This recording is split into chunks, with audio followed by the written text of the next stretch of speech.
At Christmas dinner, my sister opened the door, rolled her eyes, and said, "We don't want you here, go ruin someone else's holiday."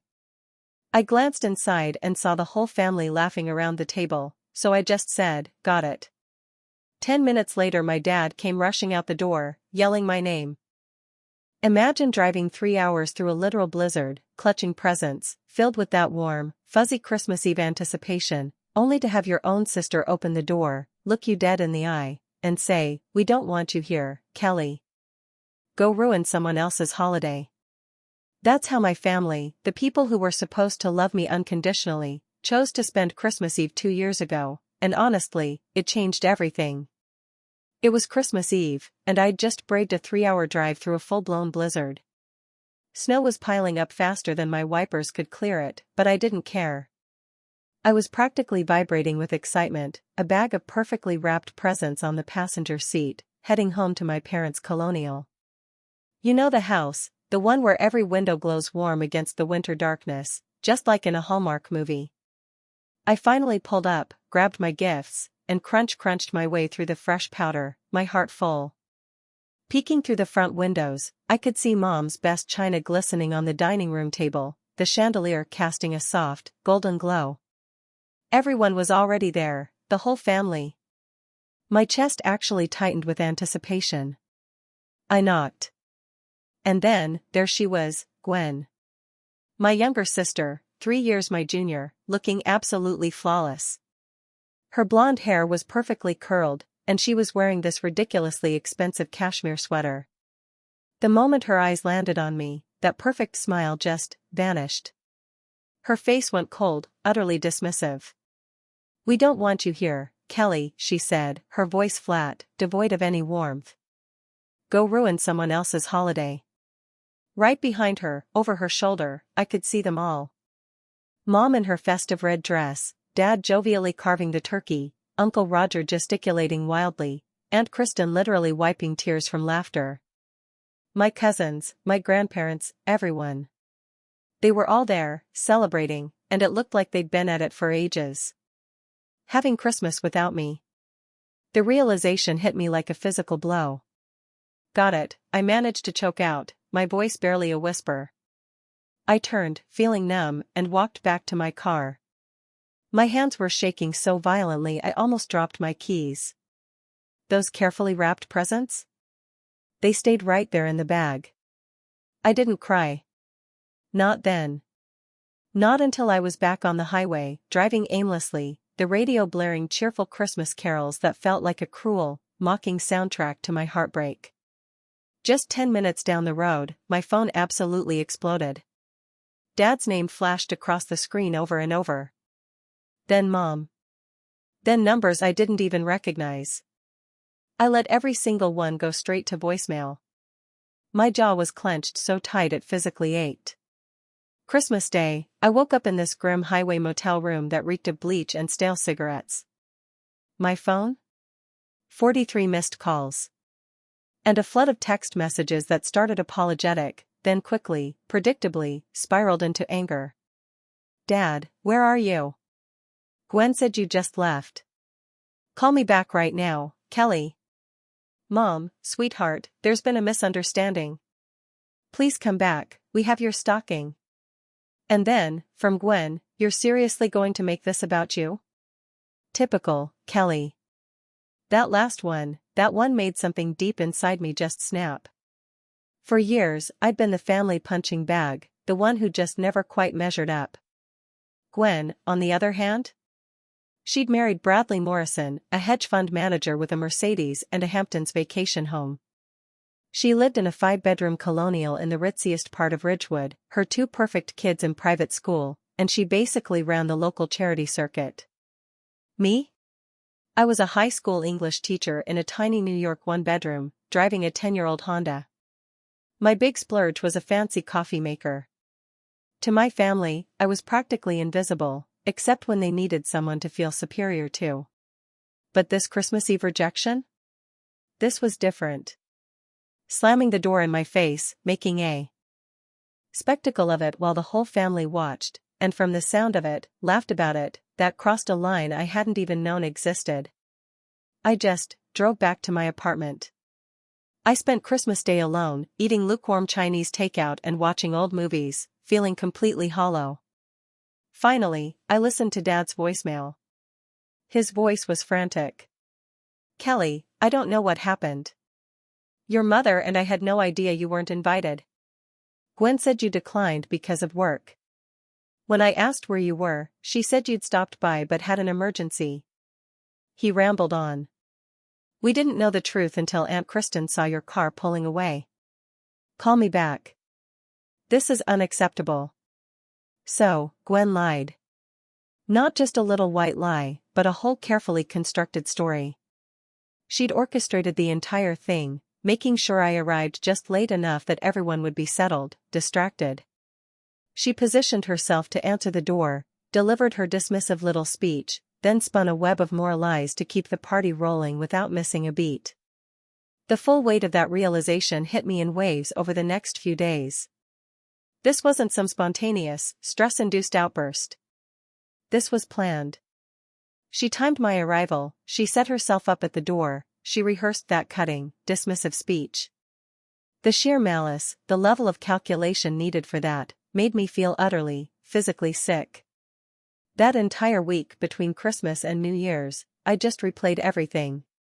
Every single family interaction from the past 5 years, but now through this horrifying new lens. Those seemingly innocent comments about my quaint little apartment?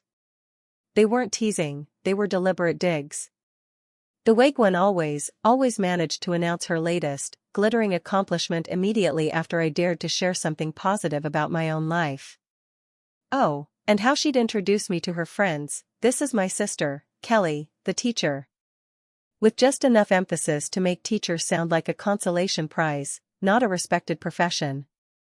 I remember Dad's 60th birthday. I'd just gotten a commendation from my principal for innovative curriculum design, a big deal for me. Gwen. She immediately launched into a saga about Bradley's senior vice president promotion and their upcoming trip to the Maldives. By the time she finished, my news was totally forgotten. Or my 30th birthday dinner, where she showed up 90 minutes late, apologizing loudly about her charity gala planning meeting. She spent the entire evening taking phone calls about centerpiece arrangements, completely steamrolling any conversation I tried to have. Mom even shushed me at one point, because Gwen was handling something important. Once I started looking, these patterns were everywhere. Gwen had spent years carefully crafting herself as the successful daughter, the one who made something of herself, while subtly painting me as the well-meaning, utterly unremarkable sister who'd just settled. And my family? They bought that narrative hook, line, and sinker. But you know what made it even worse? Realizing my own complicity. I had just accepted that role they'd assigned me. I'd laughed off every barbed comment, minimized my own achievements so I wouldn't seem competitive. I stayed quiet whenever Gwen dominated a conversation, which was, always. I'd made myself smaller and smaller, shrinking myself, genuinely believing that was what family harmony required. I finally called Dad back on December 26th. "I'm so sorry, Kelly," he said immediately, his voice heavy. "We had no idea. Gwen swears it was a misunderstanding, but Kristen told us what she saw. Your mother is devastated." "Where was Mom when Gwen answered the door?" I asked, my voice calm, almost too calm. A long, awkward pause. "In the kitchen, getting the gravy," he finally said. "And I was carving the turkey."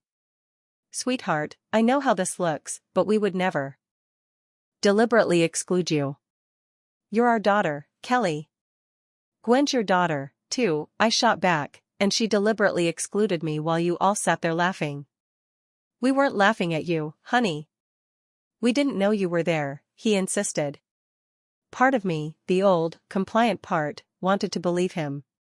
But another part remembered every single family gathering where Gwen's dazzling accomplishments completely dominated the conversation, while mine were met with polite, dismissive nods. All the times Mom asked why I couldn't be more ambitious like my sister. All those moments I felt like a mere supporting character in my own family's story. It was exhausting. "I need some space," I told Dad. I'll call when I'm ready. And I meant it. I skipped New Year's, Mom's birthday in January. I basically went dark, only sending brief, polite texts to confirm I was still, alive. When anyone pressed, I just said, I'm working through some things. I need time. Meanwhile, Gwen, predictably, launched a full-scale campaign to paint herself as the victim. My cousins, bless them, kept me updated despite my radio silence. She told everyone I was being dramatic and vindictive over an honest mistake. She claimed she'd thought I couldn't make it and was just surprised when I showed up unannounced. And get this, the tears she cried at the family Valentine's Day dinner, which, obviously, I skipped, were apparently very convincing. Mom bought it hook, line, and sinker again. Dad seemed torn, bless his heart. Our relatives basically split into camps. Some thought I was totally overreacting, others were deeply suspicious of Gwen's story, especially after Aunt Kristen, my hero, started sharing what she'd actually witnessed. I threw myself into work. Completely. Spring semester meant new students, new lesson plans, directing our school's play. I stayed late grading papers, volunteered for weekend tutoring, said yes to every single committee. Anything, absolutely anything, to avoid that hollow, aching feeling whenever my mind drifted back to Christmas Eve. Then, in March, my colleague Taylor was venting during lunch in the teacher's lounge. Her sister was getting married, and it sounded like a nightmare. She's completely overwhelmed, Taylor sighed. The venue canceled 2 months out, her maid of honor moved to California, and her fiancé's family is trying to take over everything. It's a total disaster. Tell her to hire a coordinator, I mumbled, poking at my salad. She did. Taylor almost yelled. The coordinator quit last week because the mothers were driving her crazy. She laughed, but it was thin, strained. Honestly, I think she's about to call the whole thing off just to escape the stress. Something in that story just resonated with me. Here was a woman whose special day was being hijacked by other people's agendas, whose voice was getting completely lost in the cacophony of everyone else's opinions. I could help, I heard myself say. Taylor's eyebrows shot up. You do event planning? She asked, surprised. No, I shrugged, but I direct high school theater. Same skill set, different drama. I'm pretty good at managing chaos and strong personalities. And honestly, I have a lot of free time these days. And just like that, I spent April helping a total stranger named Melissa plan her wedding. Turns out, I had a knack for it. I could negotiate with vendors, mediate wild family disputes, design timelines that actually, worked, and somehow keep everyone focused on what truly mattered. Melissa's wedding in early May? It went off without a single hitch. She cried when she hugged me goodbye. You saved my sanity, she sobbed. How much do I owe you, Kelly? Nothing, I told her. I needed the distraction. She insisted on paying me anyway, a check far more generous than I deserved. But more importantly, she started recommending me to all her friends planning events. By June, I had 3 clients. By August, I was officially running a small side business, coordinating weddings, and already had a waiting list. Who knew? My second client, Jessica, had a mom who was desperately trying to turn her intimate garden ceremony into a 400-person country club extravaganza. I spent hours on the phone with them both, essentially translating between their wildly competing visions until we found a middle ground. A beautiful compromise that honored what Jessica truly wanted, while still giving her mom a meaningful role. How do you do that? Jessica asked me after one particularly successful mediation. How do you get people to actually hear each other instead of just talking past each other? 8 years of teaching teenagers, I said, with a wry smile. If I can get a classroom of 16-year-olds to have productive discussions about the Scarlet Letter, I can handle wedding family drama. But the truth, the real truth, went deeper. I understood what it felt like to have your voice drowned out by louder personalities, by bigger egos. I knew the utter exhaustion of constantly accommodating other people's needs while your own were dismissed as unimportant. Every single bride I helped find her voice? It felt like reclaiming a small, precious piece of my own. My third client, Amanda, was planning a destination wedding in the mountains and was quite literally drowning under the logistics of coordinating 70 guests across 3 days of events. I built her this comprehensive digital system, automated reminders, transportation schedules, even a mobile app that answered common questions without her constant attention. "You're a miracle worker," she told me, her voice filled with relief. My fiancé wanted to elope because this was so overwhelming. Now he's actually excited about it. Each of these successes, each glowing review, felt like tangible proof that I had value, a value completely independent of my family's narrow perceptions. These clients didn't care that I drove an ancient Honda or lived in a modest apartment. They cared that I solved their problems, anticipated their needs, and made complicated things not just manageable, but joyful. They saw skills in me that I had almost convinced myself didn't even matter. And okay, yes, the money helped. A lot. My first 3 clients paid me a combined $8,000 for work I'd done in my spare time.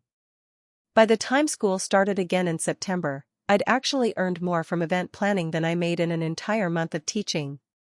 The financial independence was intoxicating, in a way I never, ever expected. For the first time in my adult life, I could afford small luxuries without an ounce of guilt. I bought really good coffee beans instead of the cheapest stuff on sale. I replaced my worn-out winter coat with one that actually kept me warm. I even started a proper savings account, with enough cushion that unexpected car repairs wouldn't, devastate me. But beyond the material improvements, this business, my business, gave me something infinitely more valuable: proof. Proof that I could build something from absolutely nothing. Every single client I landed, every successful event I coordinated, every 5-star review I received was undeniable evidence that my skills, my intelligence, my dedication, they all had real, tangible worth in the actual world, completely independent of whether my family ever acknowledged it. My students noticed, too. Seriously, they did.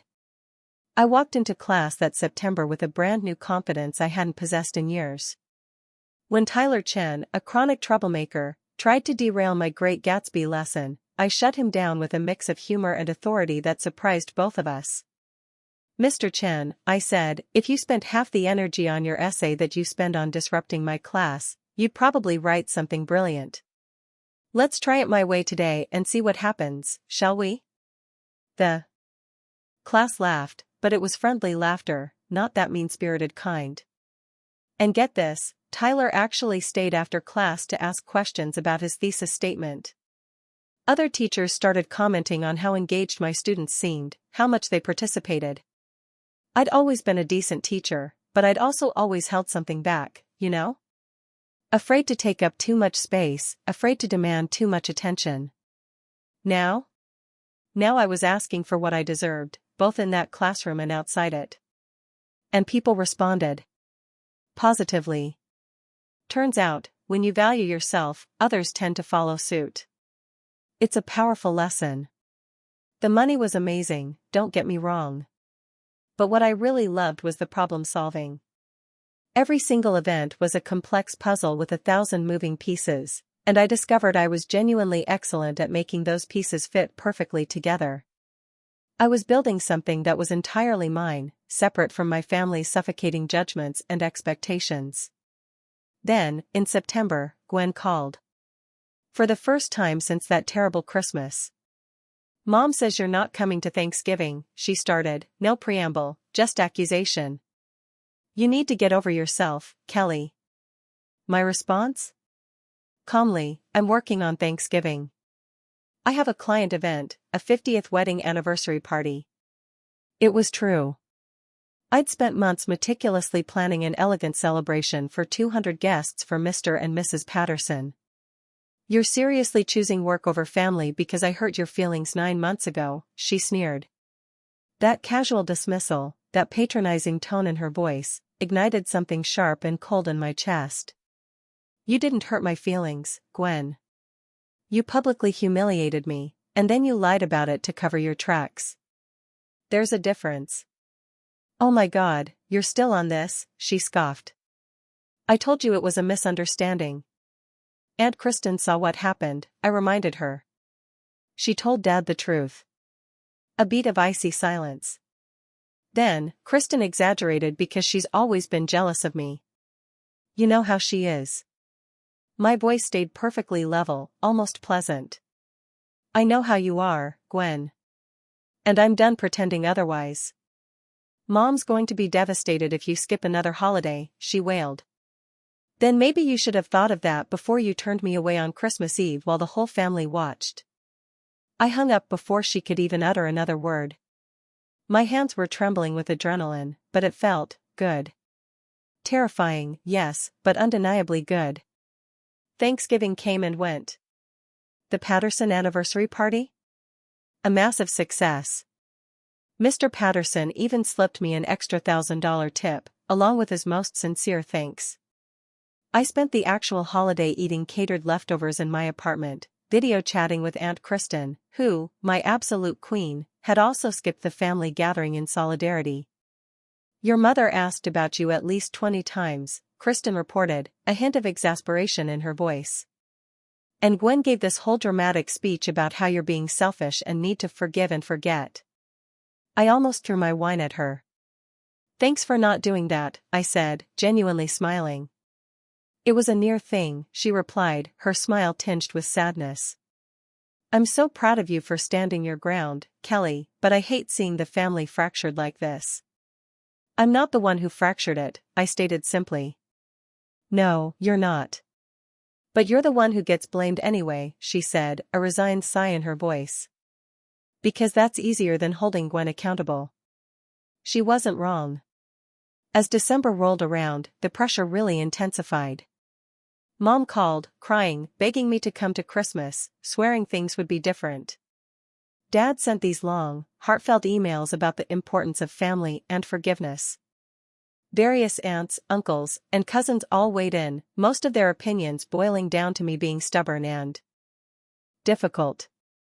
Only Aunt Kristen and my amazing cousin Vanessa seemed to truly understand. This wasn't about holding a grudge. This was about refusing to keep sacrificing my dignity to maintain everyone else's comfort. On December 20th, Gwen texted me. Mom's making your favorite dishes for Christmas. She wants you there. Can you please just come and let this go? I stared at that message for a long, long time. Then I typed back, why do I have to be the one to let it go? You're the one who slammed the door in my face and lied about it. Have you even apologized? 3 dots appeared, then disappeared, then appeared again. Finally, I thought you understood it wasn't personal. It was a stressful day and I was overwhelmed. Can we move past it? My blood ran cold.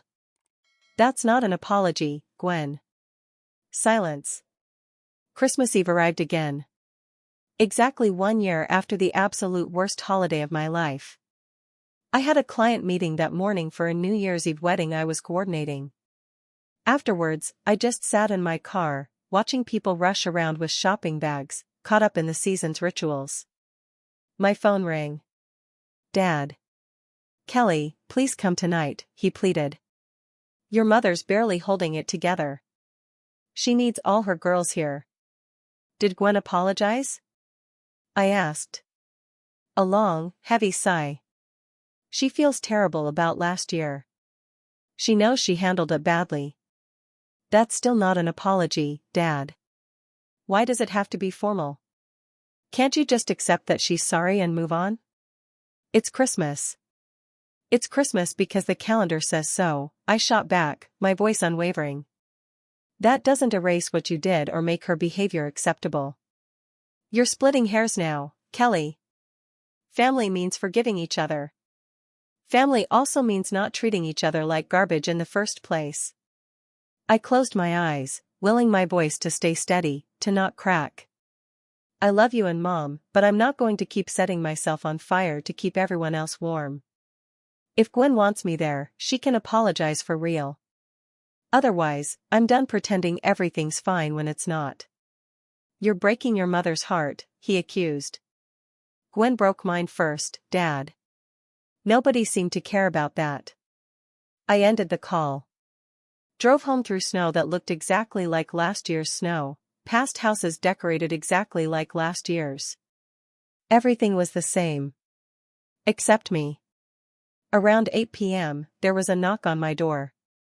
I opened it to find Aunt Kristen, my absolute lifeline, standing there with 2 bags of Chinese takeout and a bottle of wine. "Merry Christmas," she said, a wry grin on her face. "I told your mother I had food poisoning. Figured you could use some company." We ate, we drank, we watched Elf on my laptop. And when midnight chimed, she raised her wine glass. "To standing up for yourself," she toasted. "Even when it's hard." "Especially when it's hard," I corrected, clinking my glass against hers. This second Christmas alone should have felt worse than the first. But it didn't. Instead, it felt like profound relief. Like I'd finally stopped waiting for my family to see my worth and had, at long last, started seeing it myself. Then, January brought an unexpected email from Vanessa, my cousin. The subject line read, "You need to read this. Huge fight at Mom's New Year's party. Gwen got drunk and called everyone, and I quote, a dramatic bitch." Dad asked what she meant. "Gwen said the Christmas thing was funny because you looked so pathetic standing there with your presents." Mom started crying. Uncle Roger called Gwen cruel. She left screaming. "It's a whole mess. Thought you should know." I read it 3 times. A strange mix of vindication and profound sadness washed over me. I hadn't wanted Gwen to self-destruct, I just wanted her to acknowledge what she'd done. 2 days later, Mom called. "I owe you an apology, Kelly," she said quietly, her voice thick with emotion. "I didn't want to believe Gwen could be so deliberately unkind. But after what she said at Roger's party, after hearing how she talked about you, I can't pretend anymore. I'm so sorry I didn't listen sooner, sweetheart." I slowly sank onto my couch. "Thank you," I managed. "Will you come to dinner?" Mom asked. "Just you, me, and your father. No Gwen, no extended family, just us." "I'll think about it," I said. "That's all I can ask," she whispered. Dad called next, his voice rough with raw emotion. "I was wrong to pressure you to forgive her before she'd earned it, Kelly. I thought I was keeping the peace, but I was really just protecting the person who didn't deserve protection. I'm sorry." These were the words I'd needed to hear a year ago. Now, they felt both deeply healing and bittersweet, like medicine that arrives too late to prevent the wound, but might still help it scar cleanly. I agreed to dinner, just the 3 of us, at a neutral restaurant. It was awkward at first, a giant, Gwen-shaped hole gaping in the conversation as we carefully navigated around it. But gradually, we found our rhythm again, talking about my booming event planning business, Dad's retirement plans, Mom's book club, all the easy topics that didn't require confronting painful, raw truths. "Your sister's in therapy," Mom mentioned softly over coffee. "Court mandated, actually," Dad added, his voice flat. "Her husband threatened to leave unless she got help with her drinking and her temper." Apparently, Christmas wasn't the only time she's been cruel. I didn't even know how to respond to that, so I just nodded. "I'm not telling you this to make you feel bad for her," Mom continued, reaching for my hand. "I'm telling you because I want you to know we finally see who she's become, and we see who you've always been. The strong one. The kind one. We took that for granted, Kelly." "I just want to be seen," I said quietly, the words catching in my throat. "Not compared to Gwen. Not judged against some imaginary standard. Just seen for who I actually am." "We see you now, Kelly," Dad said, his eyes welling up. "I'm so sorry it took so long." February brought an invitation, a glossy card, embossed, with calligraphy, for a family healing circle at Gwen's house, facilitated by her therapist. I declined. Firmly. Whatever work Gwen needed to do, she needed to do it for herself, without an audience, and without expecting immediate absolution from the very people she'd hurt. The invitation itself was so telling, thick cream cardstock, addressed like she was hosting one of her charity luncheons, not trying to mend damaged relationships. Even her apology, her healing, had to be a performance, wrapped in aesthetics and formality. According to Vanessa, my adventurous cousin who attended purely out of curiosity, the healing circle was exactly as awkward as it sounded. Gwen had arranged chairs in a literal circle in her living room, Vanessa told me, stifling a laugh over the phone. She served organic tea and gluten-free cookies, expecting everyone to share their feelings, while her therapist nodded encouragingly. She cried a lot, Vanessa reported. Very pretty tears, though. Didn't ruin her makeup.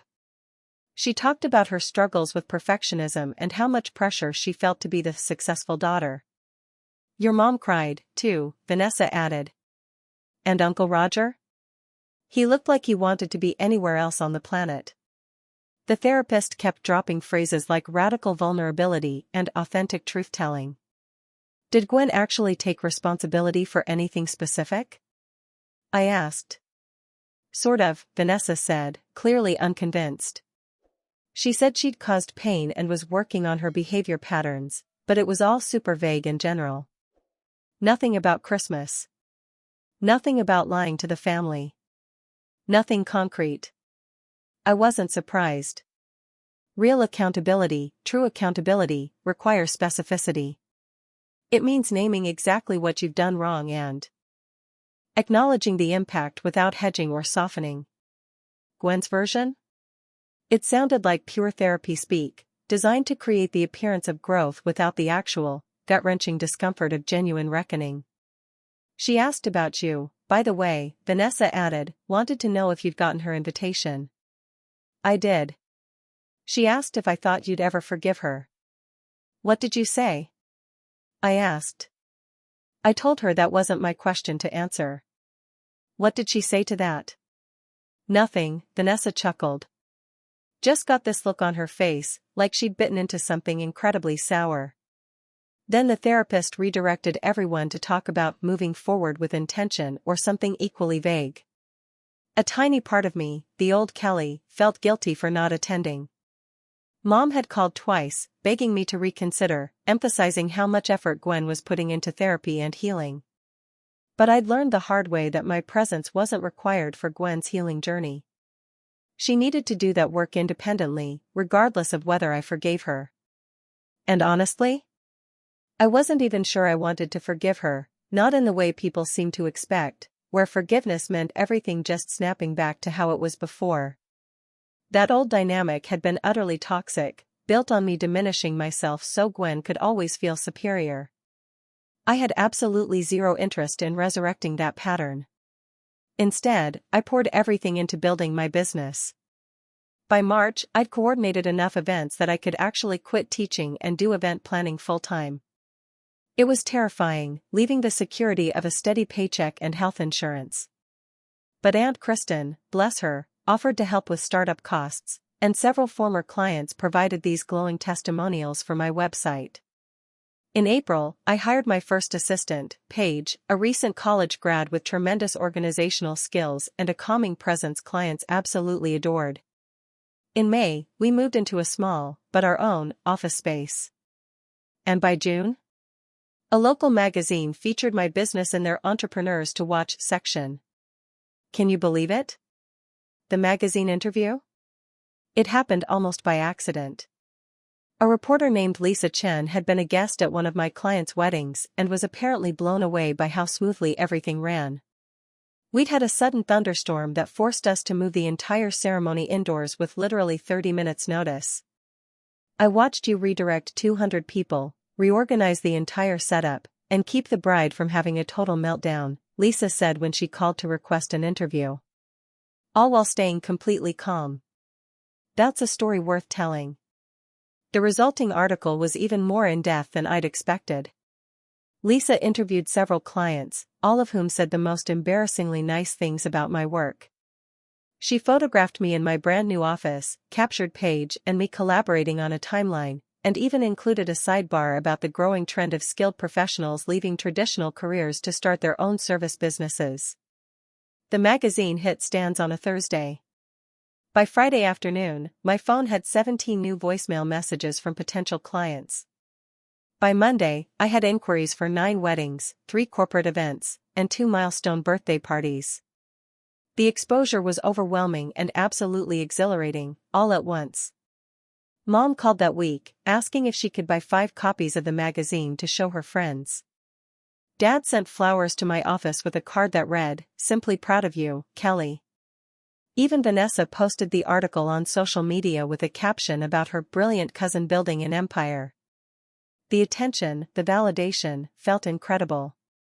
For years, my family had treated my teaching career like some kind of placeholder, something I did while waiting for real success to find me.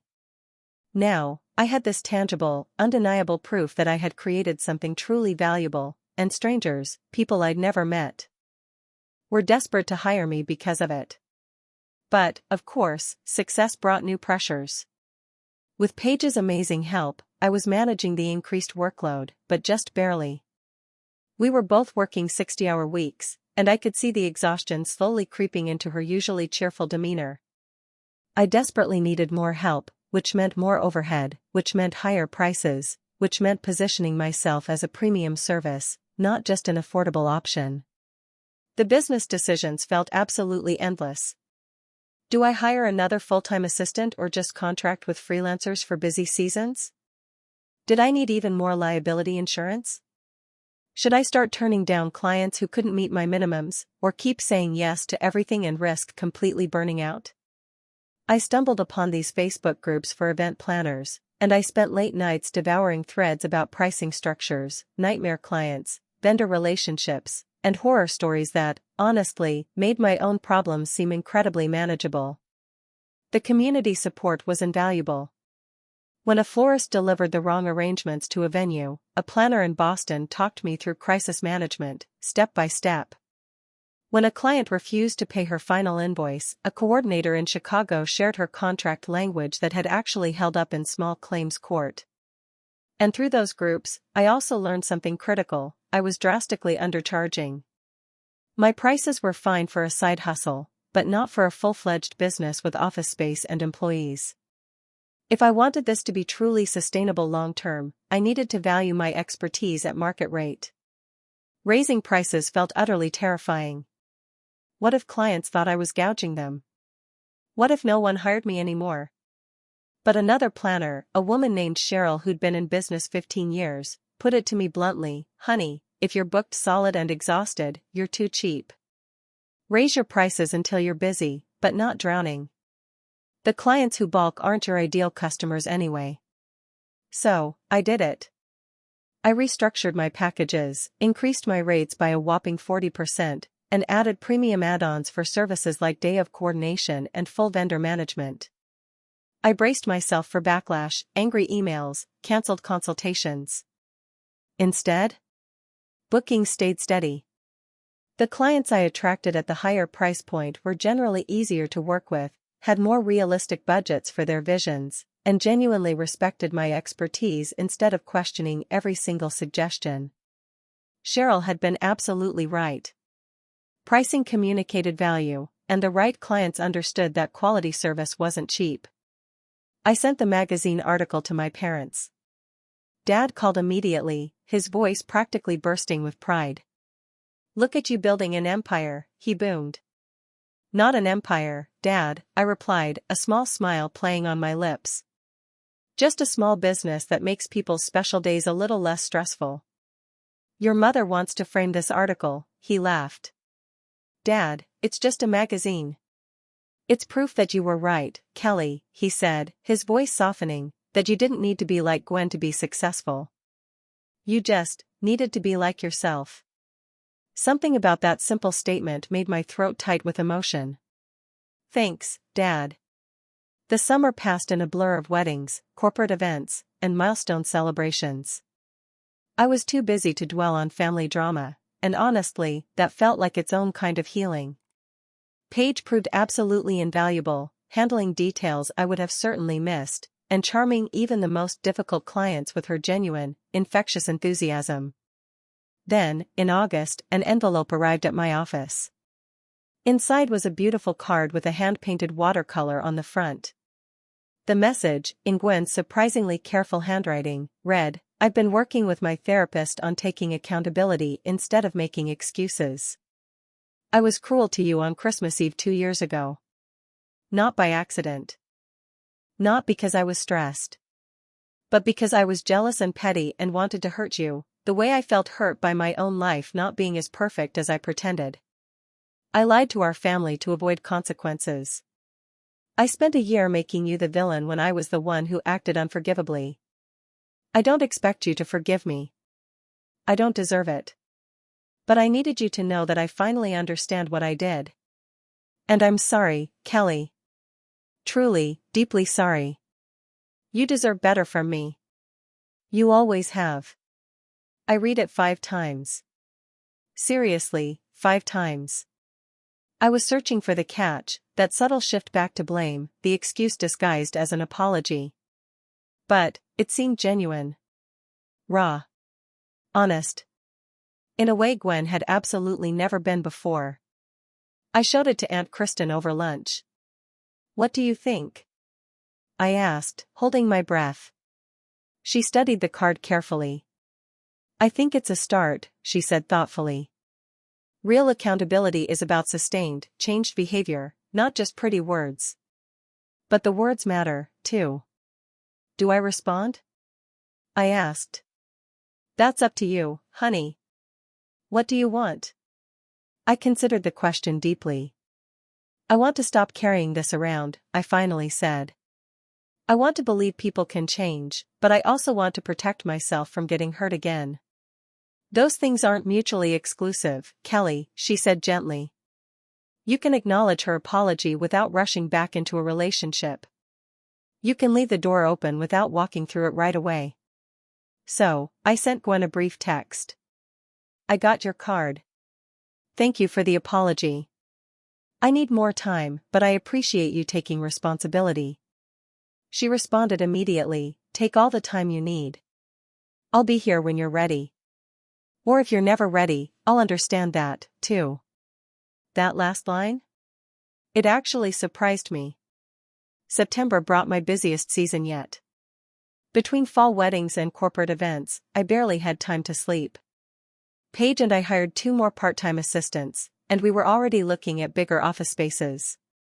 The business I'd started as a desperate distraction from family pain had truly become something substantial and deeply meaningful.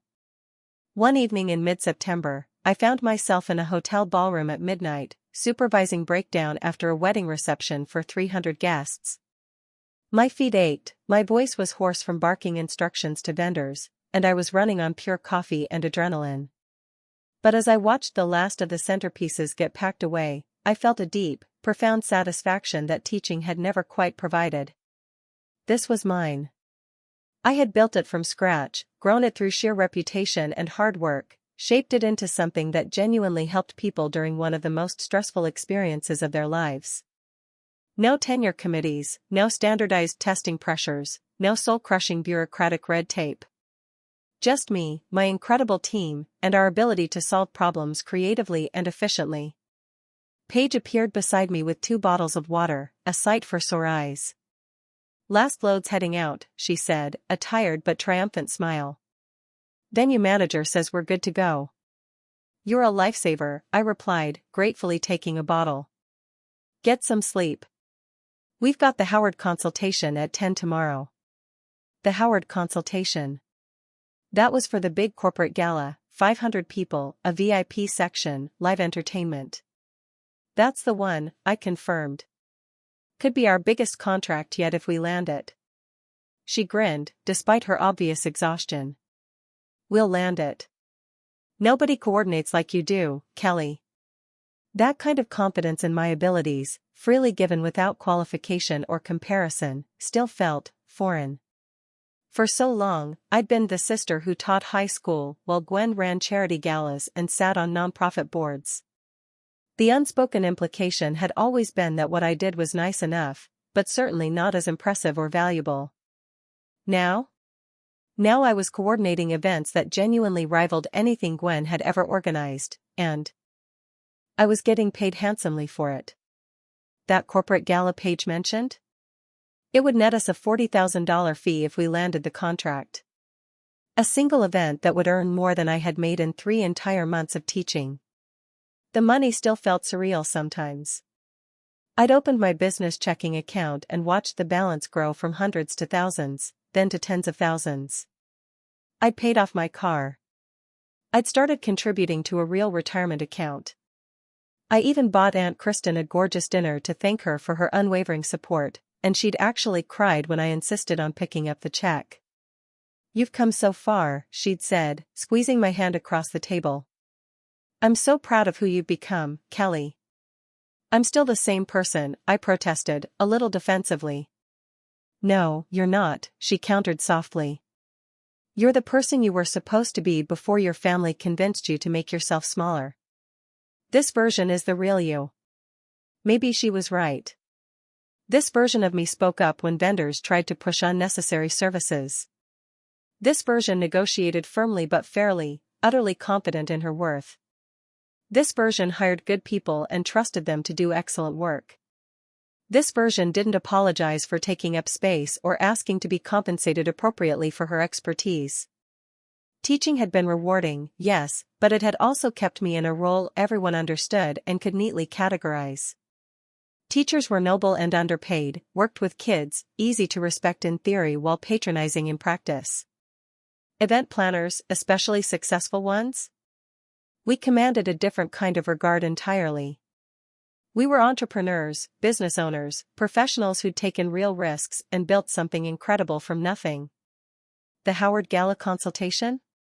It went brilliantly. I presented this incredibly detailed proposal, mood boards, vendor recommendations, timeline projections, budget breakdowns, the works. The company's events director, a no-nonsense woman named Patricia, asked these sharp, incisive questions, and I answered every single one without a hint of hesitation. When she asked about my experience with events of this scale, I calmly walked her through 3 comparable projects I'd coordinated, complete with glowing client testimonials and stunning photographs. "You're hired," Patricia said, cutting me off before I'd even finished the presentation. "When can you start?" Landing that contract felt like crossing an invisible, incredibly significant threshold. I wasn't just a wedding planner anymore.